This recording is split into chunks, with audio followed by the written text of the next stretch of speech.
Okay, this is English 101, week 13, part 8. And we are on the last three paragraphs of the last reading we will do this semester, which is amazing. Let's finish it. It's a very simple essay, honestly.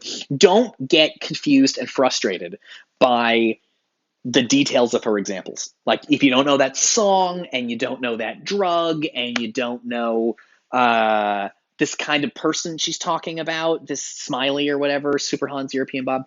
Um, if you don't do this thing with your pets where you make up voices for them, if you don't know what that kind of private language that couples sometimes have where they make up words that only mean something if you're the other person in the couple.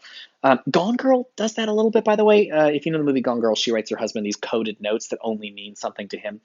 Um, she uses their private language against him. It's really interesting. Anyway, if you don't know these things, don't worry about it. The only thing you need to know about this essay is to understand the difference that she's describing between pleasure and joy. And the point is that pleasure is just basic, enjoyable things that you could. Pleasure is a kind of thing. You know what pleasure is? It's the kind of thing that makes you happy that you could do every day. You got a favorite restaurant, you go there every day. You got a favorite song, you listen to it every day. That's pleasure. Joy, in her definition, which I would say is the same thing as ecstasy, not the drug, the feeling, is a kind of intense feeling that will overwhelm your life, that will change your life, and that will overwhelm you and radically change you, even temporarily making you just kind of go away. So you will think of your own examples of these things. Don't let her examples slow you down. I mean, I don't know. I mean, it depends on. I just wonder. Like, I can basically understand what she's talking. I have a better understanding of what she's talking about because I feel like I'm her age, and I'm not. I don't know how well this translates to your experience of things. All right, let's finish this. Real love came much later. So she's talking about this guy that she fell in love with, and she said that was joy, but it didn't become a lasting relationship. It didn't become pleasure. It was just a joy. It was a brief feeling of joy that changed everything for her and then fizzled out. Real love came much later. It lay at the end of a long and arduous road, and up to the very last moment I had been convinced it wouldn't happen. I was so surprised by its arrival, so unprepared, that on the day it arrived I had already arranged for us to visit the Holocaust Museum at Auschwitz. You were holding my feet on the train to the bus that would take us there. We were heading toward all that makes life intolerable, feeling the only thing that makes it worthwhile. Meaning she's going to the Holocaust Museum where the worst thing in the world happens, and she's falling in love, which is the best thing that can happen, she says. We were heading to that was joy. But it's no good thinking about or discussing it. It has no place next to the furious argument about who cleaned the house or who picked up the child. It is irrelevant when sitting peacefully watching an old movie or doing an impression of two old ladies in a shop, or as I eat a popsicle while you scowl at me, or when working on different floors of the library. It doesn't fit with the everyday. The thing that no one ever tells you about joy is it has very, very little real pleasure in it. And yet, if it hadn't happened at all, at least once, how would we live? That's interesting. So she says we need joy at least once. Otherwise, how are you going to live? You have to have this kind of intense experience. That's amazing.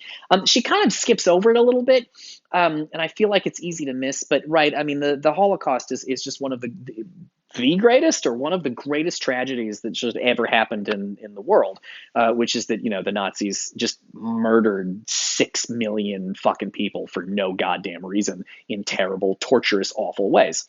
And she's on her way to the Holocaust Museum with this guy, and she's in love with him. And she doesn't really go into detail there, but the point is that the Holocaust Museum is like make you think about evil and death and horror and madness and misery, and she's in love, and it just kind of defeats and it's joy because she's in love, and it's that kind of joyful, life-changing love. This is the guy she's going to marry, and it's a kind of joyful, life-changing love. So that the point is it's so inappropriate for her to be on her way to a Holocaust museum to really think seriously and be. She's going to stand in a place where millions of people were executed for no fucking reason, and tortured. And she just feels like she's in love because, again, joy is pleasure. You wouldn't feel pleasure. You wouldn't be like, oh, it's a delicious sandwich I'm eating in a Holocaust museum, because you'd feel really sad. You were in a Holocaust museum. This is an upsetting place to be. And she's actually going like to Auschwitz, like to the place. It's not like a memorial, and she's going to the place where all these people died, in the 1940s. But she's in love, and so the example of feeling ecstasy in the club that's so intense that you lose track of yourself. She experiences love on the bus on the way to the Holocaust Museum. And her point, I think, is that joy is so overwhelming, it doesn't care where you are. It doesn't care that the Holocaust Museum is the wrong place to be feeling this. Because again, it's an overwhelming, out of control sensation. And so, like, it's not appropriate to be like, oh, I love you so much when you're on your way to the Holocaust. I'm going to change my whole life for you. This is such an amazing feeling on your way to the Holocaust Museum. Totally inappropriate. But joy is so overwhelming, it doesn't care what's appropriate. Again, the drugs, the club, right. Okay. So let's wrap this up. All right. A final thought. Sometimes joy multiplies itself dangerously. Children are the infamous example. Isn't it bad enough that the beloved, with whom you have experienced genuine joy, will eventually be lost to you? Why add to this nightmare the child, whose loss, if it ever happened, would mean nothing less than your total annihilation? It should be noted that an equally dangerous joy for many people is the dog or the cat, relationships with animals being in some sense intensified by guaranteed finitude. Right? That's the word. You hope to leave this world before your child. You are quite certain your dog will leave before you do. Joy is such a human madness. So our point is that when you have a child, that's a great feeling of joy, but it's combined with other side of the coin. Remember, we had that. So we had to learn that expression, the other side of the coin, that you love your child. That makes you feel happy, but also like that kid could die and it would completely destroy you. It's the same. It's two sides of the same coin. They're connected. You can't separate them. You can't be like, I love this kid and I don't care if they die, right? You can't be like, I don't care if this kid dies, but I love them, right? Like it's not. It's both. It's two sides of the same coin. They're the same, even though they're opposites. It's connected. You can't get rid of them. There's no way to cut it off. So there's no way to make a one-sided coin. All coins have two sides. There's no way to cut them so that they only have one side. That's not possible. So she talks about how having a kid brings you a sense of joy, but there's also a real dangerousness to it. Again, if joy can change your life, it can also change your life by going away, right? If you have a kid, you feel joy, but if the kid dies, like that would be an overwhelmingly bad experience. And she says that actually it's especially true for pets because normally a child does not die before a parent.